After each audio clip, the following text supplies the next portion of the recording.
Sa hindi pagtatagal, mga minamahal, bibigay ko ng pagkakataon to our next band. We will do more raffle later, but for now, I know that UPC Alicia Bohol, the representing band of UPC Alicia Bohol, is more than ready to render their song offering unto the Lord.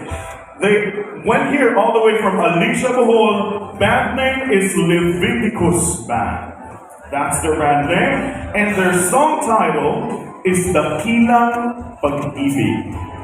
Can we invite Pastor Erwin to give us a little bit of a background about the song that they will be rendering today? Praise the Lord. Magandang hapon po sa lahat. Kami po ang Leviticus Gospel Music from Alicia Bohol. At ako po nagpapasalamat sa pagkakataong ito na kami po ay makapag-present ng isang awitin. At itong awit na ito ay ating pong nasulat nung doon pa ako sa Bible School way back 2014 sa Acts Bible School, mga kapatid, sa Quezon City. At nasulat ko po itong awit na ito na Dakilang Pag-ibig dahil inspirado po ako na tayong lahat po ay nakaranas ng mga kabiguan. Pero dahil sa dakilang pag-ibig ng Diyos, tayo po ay binago ng Diyos at binigyan tayo ng pagkakataon upang tayo ay maligtas. So, habang kayo po ay nakikinig, malaya po kayong magpupuri sa ating Panginoon.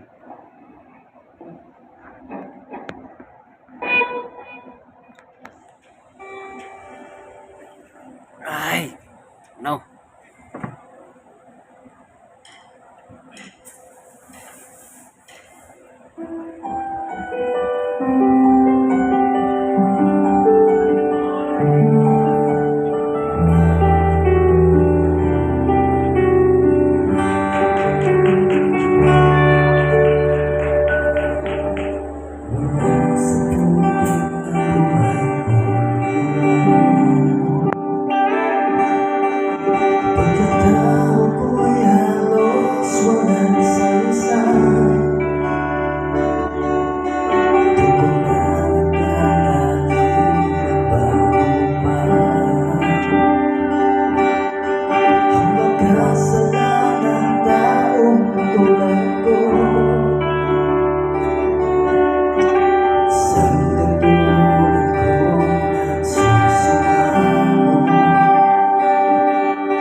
Oh,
That was such a steering song. Maraming salamat po muli sa ating Leviticus Band all the way from UPC Alicia Bohol in their song Dakilang Pag-ibig. The title sounds familiar, but the way that the song was arranged is definitely unique. Let's hear from our fifth judge from today, Sir JR of Claret. Hello, good evening sa lahat. Leviticus Gospel Music from Alicia Bohol. I think that was really great performance. It really moved me, no? Indeed, Panginoon talaga, may kakayahang i-fully transform tayo, di ba? Yes, amen. And I feel ko talaga yung sincerity ng ng performance niyo. Sincerity meaning from the heart talaga ba, di ba? Based on Kuya's experience, di ba? A performance doesn't need to be perfect. Di kailangan it doesn't need to be perfect, but sincerity of your performance is enough to make a perfect performance. So, congratulations. Thank you. Thank you so much po, Sir JR. Hindi daw kailangan perfecto ang musika, kailangan mula sa puso dahil yan ang nararamdaman. Napakaganda ng inyong awitin. Minsan pa palakpakan natin the Leviticus Gospel Music Band in their original song, Dakilang Pag-ibig, as we request our sixth and final entry to please prepare. Medyo bibitinin ko kayo ng kaunti, Mag-raffle muna tayo. We'd like to acknowledge the presence